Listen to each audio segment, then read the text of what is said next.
अलीगढ़ मुस्लिम university के लिए एक बहुत बड़ी खबर है। Chief justice of India DY Chandrachud अपने रिटायरमेंट से महज 2 दिन पहले अलीगढ़ मुस्लिम यूनिवर्सिटी के लिए बहुत बड़ा फैसला सुना दिया है। अलीगढ़ मुस्लिम यूनिवर्सिटी यानी कि AMU को अल्पसंख्यक शिक्षण संस्थान ही माना जाएगा।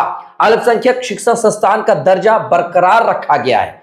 आज सुप्रीम कोर्ट ने अपना ही फैसला 57 साल पुराना फैसला पलट दिया है। 7 जजों की बेंच ने शुक्रवार को 4-3 की बहुमत से फैसला सुनाया है कि AMU संविधान के आर्टिकल 30 के तहत अल्पसंख्यक दर्जे की हकदार है। सुप्रीम कोर्ट ने ही 1967 के फैसले में कहा था कि अलीगढ़ मुस्लिम यूनिवर्सिटी अल्पसंख्यक संस्थान के दर्जे का दावा नहीं कर सकती है, लेकिन सुप्रीम कोर्ट ने आज 57 साल के बाद अपना फैसला पलट दिया है। सुप्रीम कोर्ट ने आज फैसला सुनाते हुए कहा है कि अलीगढ़ मुस्लिम यूनिवर्सिटी अल्पसंख्यक संस्थान के दर्जे का दावा कर सकती है। 1967 में फैसला दिया गया था कि अल्पसंख्यक संस्थान के दर्जे का दावा नहीं कर सकती है। उसके बाद 2005 में अलीगढ़ मुस्लिम यूनिवर्सिटी ने खुद को अल्पसंख्यक संस्थान माना था और मेडिकल के PG कोर्सेज की 50% सीटें मुस्लिम छात्रों के लिए आरक्षित कर दी गई थी और इसी को लेकर के हिंदू छात्र इसके खिलाफ इलाहाबाद हाईकोर्ट पहुंचे थे और इलाहाबाद हाईकोर्ट ने अलीगढ़ मुस्लिम यूनिवर्सिटी को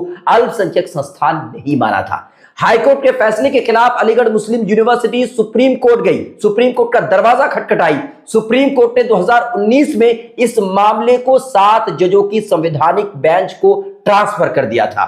आपको बता दें कि यह फैसला 7 जजों की बेंच ने सुनाया है और इस बेंच में चीफ जस्टिस DY चंद्रचूड़ के अलावा justice Sanjiv Khanna, justice Suryakant, justice JB Pardiwala, justice Dipankar Datta, justice Manoj Mishra और जस्टिस सतीश चंद्र शर्मा शामिल थे। अलीगढ़ मुस्लिम यूनिवर्सिटी की तरफ से दिग्गज और मशहूर मारूफ वकील राजीव धवन और कपिल सिब्बल केस लड़ रहे थे, जबकि सरकार की तरफ से अटॉर्नी जनरल और RK वेंकटरमणी और solicitor general Tushar Mehta case लड़ रहे थे। आपको बता दूं कि 1967 में अलीगढ़ मुस्लिम यूनिवर्सिटी के अल्पसंख्यक दर्जे का मामला सुप्रीम कोर्ट के 5 जजों के बेंच के सामने पहुंचा था।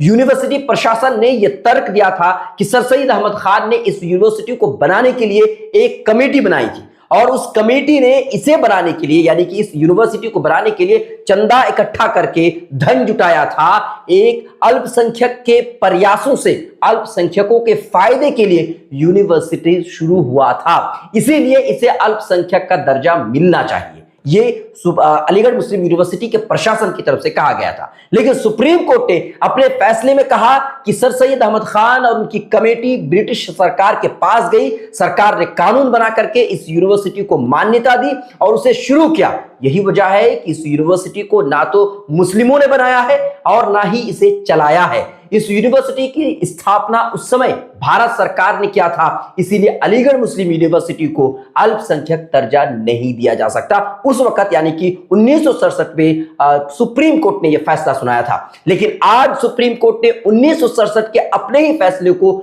पलट दिया है। 1967 में 5 जजों के बेंच ने फैसला सुनाया था और इस बार जो फैसला सुनाया गया है ये 7 जजों के बेंच ने फैसला सुनाया है और अपने ही 57 साल पुराने फैसले को पलटते हुए अलीगढ़ मुस्लिम यूनिवर्सिटी को अल्पसंख्यक शिक्षण संस्थान का दर्जा प्रदान कर दिया है। सुप्रीम कोर्ट ने 57 साल फैसला पलट दिया है। आपकी इस पर है क्या राय? आप हमें कमेंट कीजिए। लाइक शेयर फॉलो नहीं किया है तो जरूर कीजिए।